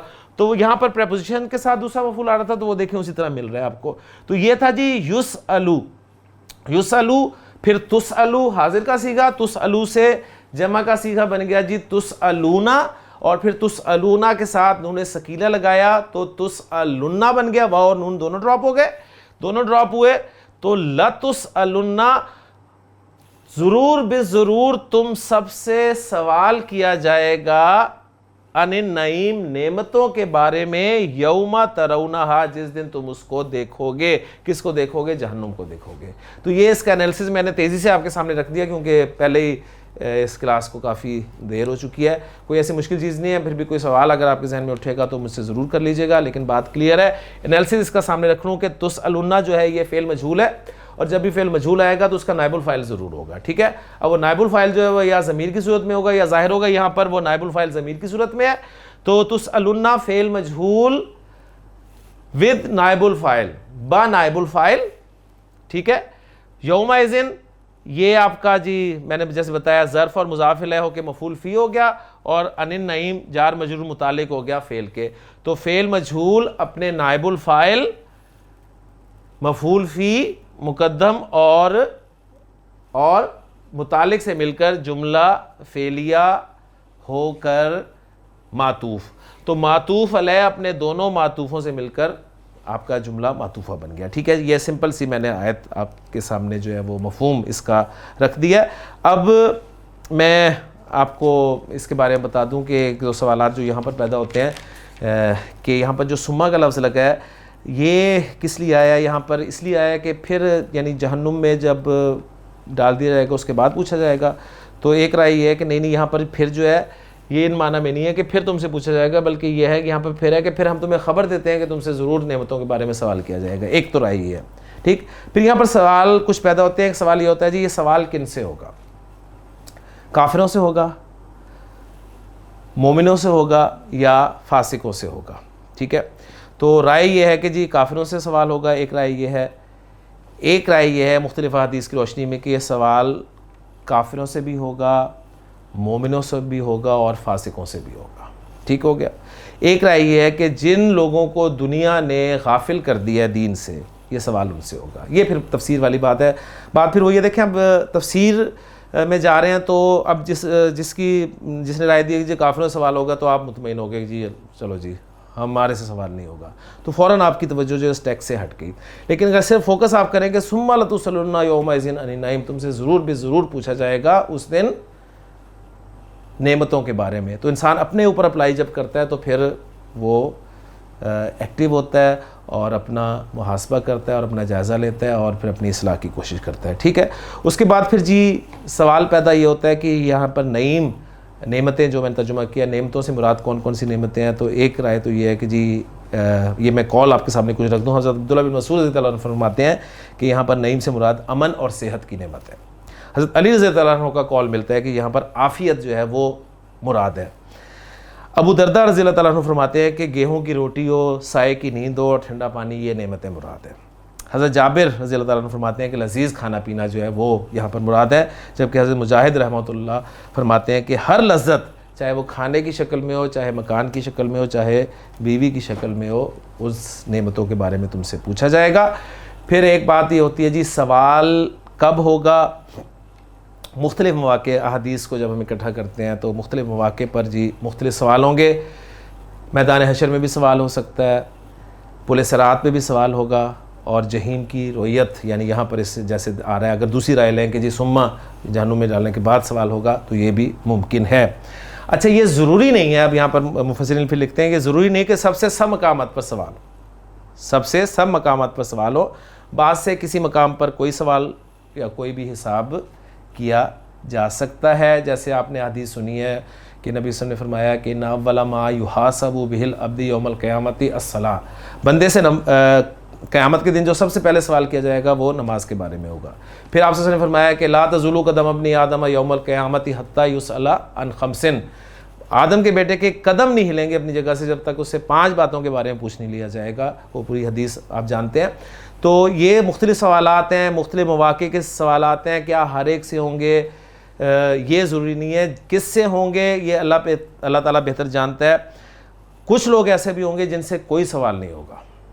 حدیث بتاتی ہے کہ نبی صلی اللہ علیہ وسلم نے فرمایا نا کہ میری امت کے 70,000 لوگ ایسے ہیں جو کہ بغیر حساب کتاب کی جنت میں جائیں گے. اللہم اجعلنا منہم, اللہم اجعلنا منہم, اللہم اجعلنا منہم. اللہ ہم میں بھی ان میں سے کرتے. اور اس سے بڑی خوشخبری یہ ہے کہ وہ 70,000 بہت تھوڑے ہیں, لیکن آپ نے فرمایا کہ ہر 1000 کے ساتھ 70,000 جو ہیں وہ بھی جائیں گے, یعنی ہر 1000 جو ہیں وہ 70,000 کو اپنے ساتھ لے کے جائیں گے. تو اس حوالے سے کچھ تعداد بڑھ جاتی ہے. تو اللہ کرے ہم یا تو ان ڈائریکٹ 70,000 جانے والے لوگوں میں شامل ہوں یا ان لوگوں میں شامل ہو جائیں جن کو وہ 70,000 جو ہزار جو ہیں وہ اپنے ساتھ لے کر جا رہے ہوں. تو اللہ تعالیٰ سے یہ اللہ تعالیٰ کی رحمت ہے, اس کی فضیلت ہے. باقی اگر اس کی نعمتوں کے بارے میں آپ جاننا چاہتے ہیں تو اللہ تعالیٰ نے سورہ ابراہیم میں واضح طور پر فرما دیا ہے کہ ان تعدوا نعمت اللہ لا تحصوها, اگر تم اللہ کی نعمتوں کو شمار کرنا چاہو تو گن نہیں پاؤ گے, گننا چاہو تو شمار نہیں کر سکو گے. اتنی نعمتیں, بے شمار نعمتیں اللہ تعالیٰ کی جو ہم جن کا جواب نہیں دے سکتے. اور بس بات کیا ہے اس پہ پھر ایک واقعہ وہ بھی ملتا ہے نا, آپ نے روایت بھی وہ سنی ہوئی ہے اور پڑھی بھی ہوئی ہے کہ نبی کریم صلی اللہ علیہ وسلم جب ایک مرتبہ گھر سے باہر نکلے تو آپ نے حضرت عمر اور حضرت بکر کو باہر پایا. آپ نے پوچھا تمہیں کس چیز نے باہر نکالا؟ تو انہوں نے کہا جی بھوک نے باہر نکالا. تو آپ نے کہا کہ خدا کی قسم مجھے بھی بھوک نے باہر نکالا ہے. پھر آپ ان کو ایک صحابی کے گھر لے گئے, انہوں نے ان کی خاطر و مطارت کی, کھجوریں, بکری ذبح کی. آپ نے آدھی بکری کو بھونا, آدھی بکری کا جو ہے وہ شوربہ بنایا. آپ صلی اللہ علیہ وسلم کے سامنے روٹی پیش کی گئی تو آپ صلی اللہ علیہ وسلم نے روٹی پر تھوڑا سا گوشت رکھا اور فرمایا کہ فاطمہ کو بھی دے آؤ, یہ اس نے بھی کئی دنوں سے کچھ نہیں کھایا. اور پھر صحابہ نے مل کر وہ کھانا کھایا, یعنی حضرت عمر نے, حضرت بکر نے, نبی کریم صلی اللہ علیہ وسلم نے. اور کھانے کے بعد آپ صلی اللہ علیہ وسلم نے فرمایا کہ یہ وہ نعمتیں ہیں جن کے بارے میں تم سے سوال کیا جائے گا. تو یہ بات آپ ان صحابہ پر شاہ گزری تو آپ صلی اللہ علیہ وسلم نے فرمایا کہ نہیں, اس میں مطلب یہ ہے کہ اگر تم بسم اللہ پڑھ کر اللہ کا نام لے کر کھاؤ اور بعد میں اللہ کا شکر ادا کرو تو پھر یہ اس سے آپ کہہ لیں کہ مستثنا ہے. تو بہرحال اللہ تعالیٰ کی بے شمار نعمتیں ہیں جی جو ہم فری میں استعمال کر رہے ہیں اور کر کے آ رہے ہیں. شکر ادا کریں اللہ تعالیٰ کا. اللہ تعالیٰ نے آپ کو اتنا کچھ دیا ہے, لیکن انسان کی نظر جو ہمیشہ اس پہ پڑتی ہے جو اس کے پاس موجود نہیں ہے. شیخ سعدی کا وہ بھی یاد رکھ لیجئے گا ہمیشہ کہ جب وہ جا رہے تھے تو پاؤں میں جوتا نہیں تھا, شکوہ کیا اللہ سے, تو آگے ایک بندہ دیکھا جس کے پاؤں نہیں تھے تو اللہ تعالیٰ کا شکر ادا کیا, اللہ تیرا شکر ہے تو نے مجھے پاؤں تو دیے ہیں. تو اس سے ایک رزلٹ نکالا گیا بلکہ کہ اصل میں جو مقام شکر کا ہوتا ہے نا وہ ہم شکوہ کر کے ضائع کر دیتے ہیں. تو جہاں بھی آپ کے ذہن میں آئے نا کہ شکوہ آپ کے دل میں آئے کہ شکوہ کریں، تو ذہن میں رکھیے وہاں پر شکر ادا کریں، کیونکہ وہ اصل میں مقام شکر ہوتا ہے جسے ہم شکوہ کر کے ظاہر کر دیتے ہیں، اس لیے کہ اللہ تعالیٰ نے آپ کو بہت کچھ دیا ہوتا ہے اس کے علاوہ، لیکن شیطان جو ہے ہماری نظر وہیں ڈلواتا ہے کہ دیا کیا تمہیں، ملا کیا تمہارے پاس ہے کیا، پتہ نہیں کیا کچھ اللہ تعالیٰ نے ہمیں دیا ہے، ہم اس کی طرف توجہ نہیں کرتے اور ہمیشہ اس کی طرف دھیان دیتے ہیں جو ہمارے پاس نہیں ہوتا۔ تو اصل میں وہ جو شکوہ جب ہم کر رہے ہوتے ہیں تو وہ شکر کا مقام ہوتا ہے، اور اللہ تعالیٰ نے قرآن مجید میں یہ واضح کر دیا کہ لَئِن شَكَرْتُمْ لَأَزِيدَنَّكُمْ، اگر تم شکر کرو گے تو میں تمہیں اور زیادہ دوں گا۔ اللہ کا جتنا شکر کریں گے وہ آپ کو دے گا۔ انسان مال خرچ کرنے کے حوالے سے ذہن میں رکھیے گا، بعض اوقات سمجھتا ہے کہ میرا مال جو ہے خرچ کرنے سے کم ہو جائے گا۔ نبی نے قسم کھا کے فرمایا تھا کہ اللہ کی قسم، تم اللہ کے راستے میں مال خرچ کرو گے تو وہ کم نہیں ہوگا، وہ بلکہ بڑھے گا۔ اب وہ کیسے بڑھے گا؟ یقین کریں بڑھتا ہے۔ اگر فزیکلی آپ کو نظر نہیں آ رہا تو اس میں اللہ تعالیٰ ایسی برکت پیدا کر دیتا ہے، اور آپ کا مال جو ادھر ادھر بیماریوں میں اور پریشانیوں میں اور تکالیف میں خرچ ہونا ہوتا ہے، وہ اللہ تعالیٰ تکالیف دور کر کے آپ کو اس سے بچا دیتا ہے۔